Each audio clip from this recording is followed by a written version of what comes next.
Bom, esclarecendo ainda essa questão da predestinação, vamos fazer uma leitura de Romanos capítulo 9, versículo 21 a 23. Versículo 21 diz o seguinte: ou não tem o olheiro poder sobre o barro, para da mesma massa fazer um vaso para a honra e outro para a desonra? Ele faz uma pergunta, né? Bom, esse aqui é um dos versículos mais interessantes, que você mostra o erro de interpretação deles assim, fácil, fácil. Tá bom? Como eles interpretam esse versículo? Eles dizem o seguinte, que Deus, ele trabalha, tá bom? E ele faz um vaso para a honra e um vaso para a desonra. Qual seria, vamos dizer, o causador do vaso sair para a honra ou para a desonra? Segundo eles, é Deus. Porque ele fala, Deus trabalha como quer, tá bom? Então, Deus trabalharia de uma maneira, esse daqui eu vou trabalhar dessa maneira para sair um vaso de desonra. E nesse aqui eu vou trabalhar de maneira que saia um vaso para a honra. Porque eles dizem tudo é ordenado por Deus, para que Deus seja soberano. Lembre-se da questão da soberania de Deus. Então eles dizem, Deus tem que ordenar tudo. Tá ok?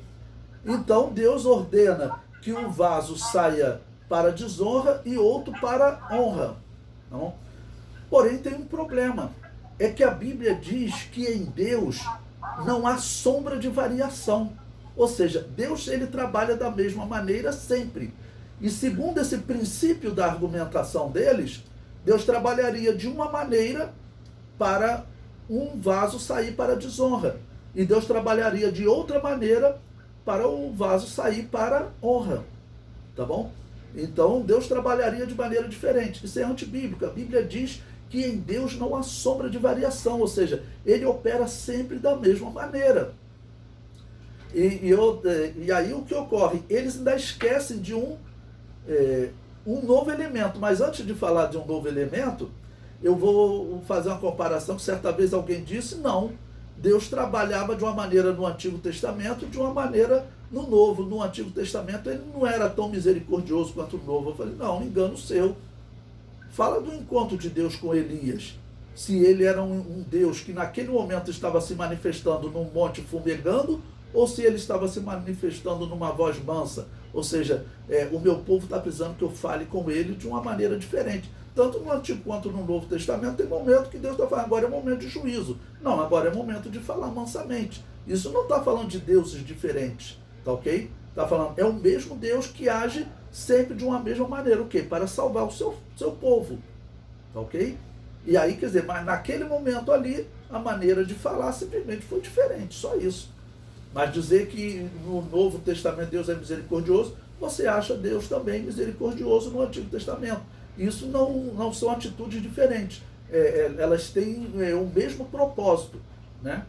Ok? Elas têm o mesmo propósito. A atitude qual é? A atitude é salvar o povo. Ou com um ensino preventivo, né? Fazendo aquele monte fumegar, né? E cobrar eles, né? Todas as coisas. Ou então, em outro momento, falando de uma maneira graciosa. Mas o propósito é um só. Tá bom? Então, agora, e qual o terceiro elemento que eles esquecem? Porque ele falou do olheiro, que é Deus. Falou, vamos dizer, do barro, do vaso, né? Que é o que Deus formou, o resultado. Tá bom? Mas eles esqueceram de falar do barro antes de ser vaso. Por quê? Como o barro chega nas mãos de Deus? Pode chegar um barro de excelente qualidade, um barro fininho, sem pedra, e que o olheiro pode trabalhar naquele barro mais facilmente. Mas pega aí um saibro, esses barro brabo que existe aí, cheio de pedrinha. Pedreiro aqui na minha casa não queria usar nem para botar, às vezes, em bolsa, alguma coisa. Não, isso aí não serve para nada, isso aí é saibro. Então que existe um homem que chega nas mãos de Deus como um saibro, uma coisa horrível, que Deus não pode trabalhar. E existe outro que chega nas mãos de Deus e Deus consegue trabalhar. Então o próprio apóstolo Paulo, né, como você comparar o apóstolo Paulo com homens que ele cita nesse contexto? Por exemplo, o faraó era um barro tipo saibro.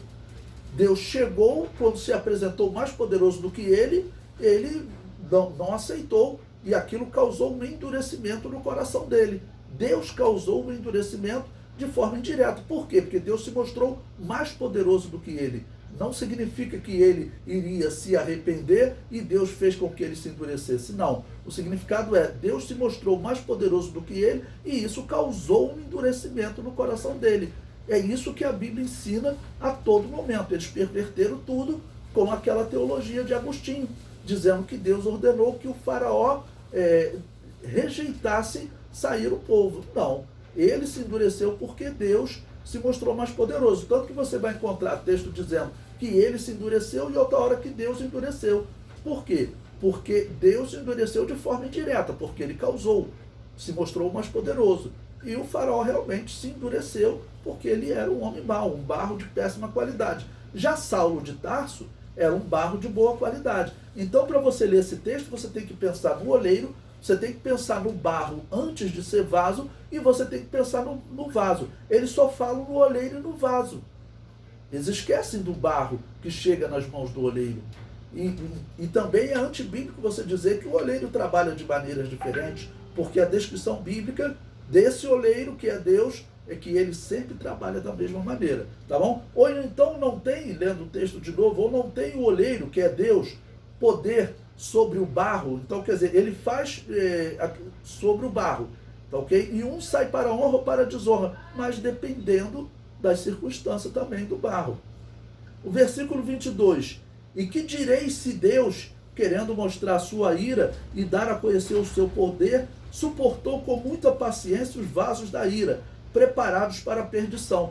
Por que o faraó era um vaso da ira preparado para a perdição? Porque quando Deus se mostrou mais poderoso que ele não se arrependeu, ele não se submeteu, ok?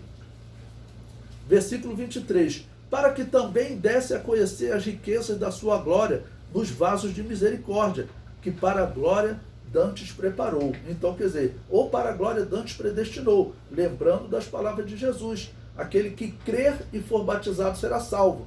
Ou você acredita na heresia de Agostinho, que Deus determinou que um creia, tá bom? E seja salvo, ou então que a Bíblia descreve, que Deus ordenou salvação, ou naquelas palavras do apóstolo Paulo, de Romanos 8, 29, né? Deus predeterminou a imagem de Cristo para quem crê. É assim que a Bíblia descreve, tá ok? E esse texto aqui também, ele nos deixa esse ensino.